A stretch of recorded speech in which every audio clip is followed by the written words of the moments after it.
इस वीडियो में हम डिस्कस करेंगे second numerical based on dual slope ADC. तो 9.44 जो हमारा है फिगर कौन सा है, पीछे जो डिस्कस किया है उसको ही ले लेते हैं। अलग से कोई डायग्राम कौन बनाएगा, ठीक है। हाँ ये वाला है, तो इसको ही ले लेते हैं, है ना।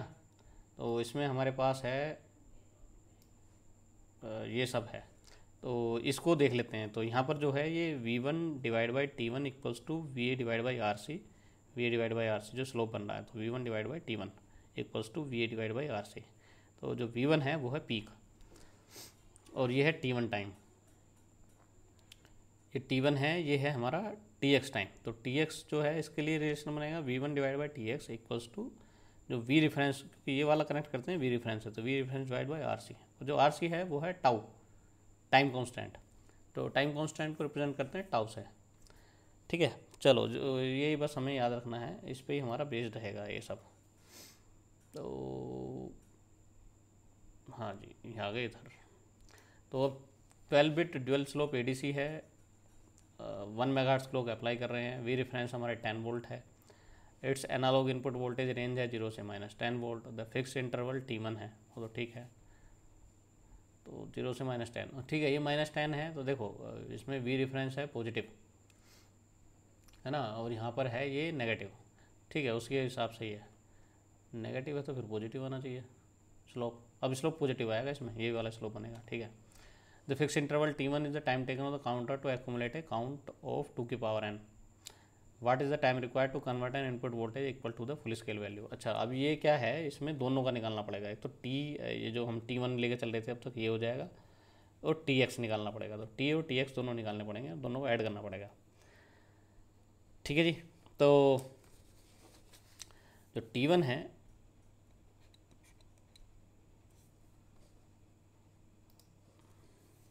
जो T1 बनेगा हमारा, T1 इक्वल्स टू T1 क्या आ रहा था, इक्वल्स टू यहाँ से यहाँ तक जब निकाल रहे थे तो 2 की power n multiply by TC हो रहा था, जिसका इंटरवल है।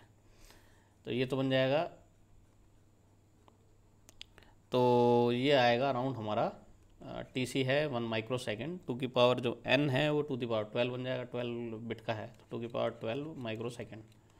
तो ये इक्वल्स टू बनेगा हमारा 4.096 माइक्रो सेकेंड। यार बड़ा कम सा आ रहा है। 2 की पावर 12 आएगा 4096, 1024 में मल्टीप्लाई 4 की कर दो, ठीक है। तो 4.096 बनेगा। मेगा हर्ट्स की क्लॉक है तो माइक्रो सेकंड बनेगा। माइक्रो सेकंड से फिर क्या मिली सेकंड में बनेगा, मिली सेकंड में तो कन्वर्ट हो जाएगा, ठीक है। मिली सेकंड में बन जाएगा, ठीक है जी। ये मिली सेकंड हो जाएगा, तो ये माइक्रो सेकंड और 2 दी पावर 12 बनेगा 4096, तो 4096। अब आते हैं, ये तो हो गया T1, इसको नाम दे दिया T1।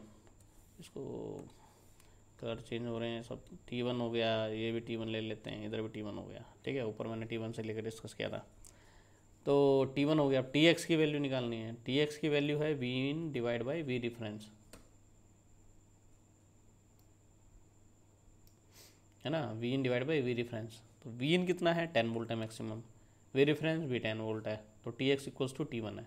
तो जो कन्वर्जन टाइम है टोटल फुल स्केल वैल्यू का, convert the input voltage equal to full scale value, वो T1 प्लस TX हो जाएगा, ठीक है। तो T1 प्लस यहाँ पर TX है ये, तो ये हो जाएगा 2T1।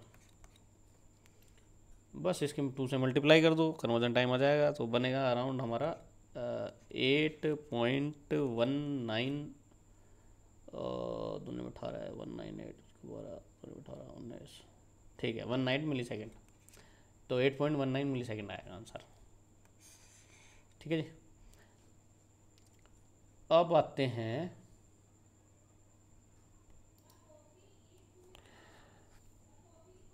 नेक्स्ट केस पे। If the peak voltage reach, peak voltage है ये वाली, इसको नाम दे दिया V1, और output of the integrator 10 volt. What is the integrator time constant, उसका टाइम कांस्टेंट निकालना है। तो ये अभी स्लोप पे आओ, ठीक है। तो स्लोप जो है हमारा यहाँ पर बन रहा है V1 divide by T1 equals to V in divide by RC, ठीक है जी। तो V1 divide by T1 equals to V in divide by RC। RC है हमारा time constant tau. Peak voltage reached at the output of integrator. तो peak voltage जब है जब हम इनपुट अप्लाई कर रहे हैं, तो इनपुट अप्लाई करने वो है हमारा इन विन, और ये भी 10 ही है, बढ़िया है। तो यहाँ पर ये 10 V1 वो भी हमारा 10, T1 वो हमारा निकाला हुआ है, इधर RC निकालना है तो RC निकाल लो। तो RC है हमारा टाउ, ठीक है जी। तो टाउ की वैल्यू फिर सीधी सीधी यही आएगी 40096। तो जैसे मैंने उसमें लेक्चर में डिस्कस किया, ये जो वैल्यू है T1, ये T1 है कैपेसिटर का RC टाइम कांस्टेंट, यानी चार्जिंग टाइम, है ना, जो मतलब पीक कितने में वो चार्ज हो जाता है, तो वो टाइम है बेसिकली, तो वही है। तो tau equals to RC equals to 4.096 millisecond, ठीक है जी। अब इसमें नेक्स्ट केस है, ये कह रहा है थ्रू एजिंग, मतलब बहुत टाइम से हमारा सर्किट है हमारे पास, और फिर उसके क्या है, उसके पैरामीटर चेंज होने लगते हैं, रेजिस्टेंस की वैल्यू चेंज हो जाती है, कैपेसिटर की वैल्यू चेंज हो जाती है, तो कहते हैं ना वो इलेक्ट्रॉनिक्स डिवाइस जो है बड़े बड़े भी ख़राब हो जाते हैं तो रीज़न यही है कि टाइम बिंग उनका क्या है, जो रेजिस्टेंस है या तो इंक्रीज़ हो जाता है, डिक्रीज़ हो जाता है। तो डिक्रीज़ हो जाता है तो उसकी जो परफॉर्मेंस है वो फिर डेटोरेट होनी शुरू हो जाती है। तो R इंक्रीज़ हुआ 2%, C इंक्रीज़ हुआ 1%। तो चेंज इन टाउ पूछ रहा है, तो चेंज इन R, ठीक है, और C डिक्रीज़ हो रहा है 1%।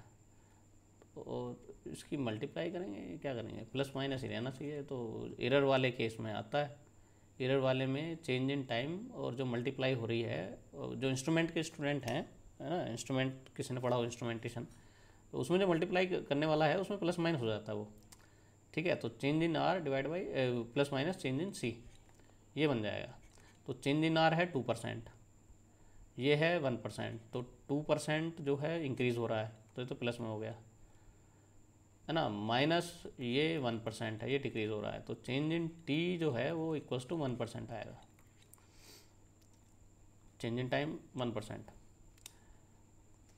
ठीक है जी। अब आते हैं, अब पीक जो वैल्यू आएगी वो कितनी आएगी, what does the peak become. तो वी पीक अब तक तो आ रहा था 10, अब ये 1% का चेंज हुआ है, तो अब उसके अकॉर्डिंग अगर जो हमारा टाइम कांस्टेंट है 1% जो है, अब हमारा क्या हुआ है, इंक्रीज़ हुआ है, डिक्रीज़ हुआ है। तो टाउ हमारा क्या हुआ, तो टाउ को कहने का मतलब है वो हो गया अब हमारा चार्जिंग टाइम कांस्टेंट, अब उसका इंक्रीज़ हो गया। तो कहने का मतलब है जो हमारा फिक्स टाइम है T1, जब हम इसको T1 देंगे तो कैपेसिटर अब V1 तक, जो मतलब पीक है V पीक तक, जो पुरानी पीक है उस तक चार्ज नहीं होगा, है ना। तो कहने का मतलब 10 वोल्ट तक रीच नहीं करेगा, ठीक है। और कहने का मतलब उससे पहले ही टाइम ख़त्म हो जाएगा, तो टाइम अब ज़्यादा चाहिए। तो चेंज इन टाउ जो है वो 1% हुआ है, तो कहने का मतलब है या तो उसके करस्पॉन्डिंग अगर इसको पूरा चार्ज कराना है पीक वैल्यू तक, तो टाइम बढ़ाना पड़ेगा इसके अकॉर्डिंग 1% जो है। और अगर नहीं बढ़ा रहे, उसको फिक्स रख रहे हैं, तो चार्जिंग टाइम क्योंकि इंक्रीज़ हुआ है ना, तो कैपेसिटर जो है हमारा फुली चार्ज नहीं होगा, तो वी पीक तक आएगा नहीं। अब 1% का है, तो पहला मान लेते हैं कि 10 वोल्ट है जो पीक चार्जिंग वाला है। अब उसमें 1% का क्या हो गया, माइनस, तो 10 volt minus 10 volt multiply by 1% divide by 100, ठीक है। तो ये आएगा 9.99 वोल्ट, 99 आएगा, 9 आएगा, 0.1 ही होगा ना, 99 नहीं, 9.9 आएगा, 9.9 वोल्ट, ये आंसर आएगा। Does the conversion accuracy change, accuracy में तो क्या चेंज आएगा, हाँ बस जो रेंज है वो कम हो जाएगी। अब ये 10 वोल्ट तक कर रहा था, है ना, तो अब अगर 10 वोल्ट हम इनपुट पे दे दें, तो जैसे कि इसमें है अब तक जो आ रहा था 10 वोल्ट तक आ रहा था, पर अब जो कैपेसिटर है एक्यूरेसी में कुछ गड़बड़ आएगी क्या, चार्जिंग टाइम तो घटा है, बाकी स्लोप तो उतना ही रहने वाला है। RC अभी भी टाउ चेंज हुआ है, पर दोनों तरफ से बैलेंस भी तो हो जाएगा, जब इसमें है तो इसमें भी बैलेंस हो जाएगा। तो एक्यूरेसी में कुछ चेंज आएगा, कन्वर्जन एक्यूरेसी का मतलब है कि जो डिजिट वैल्यू हैं उनको गलत बताए, यानी n को गलत बताए। एक बार फार्मूला देखते हैं। फार्मूला है n वाला ये, तो इसमें तो कुछ चेंज है ही नहीं, है ना भाई। VR फिक्स है, VA फिक्स है, 2n है, तो टाउ का तो इसमें कुछ लेने देना नहीं है ना। ठीक है, फिर क्या चेंज आएगा? एक्यूरेसी में कोई चेंज नहीं आएगा, जो है वो एज इट इज़ रहेगी। ठीक है, बस जो रेंज है वो कम हो जाएगी, ये समझो। ठीक है जी। तो अगर हम 10 वोल्ट दे रहे हैं तो 10 वोल्ट तक ये चार्ज नहीं होगा।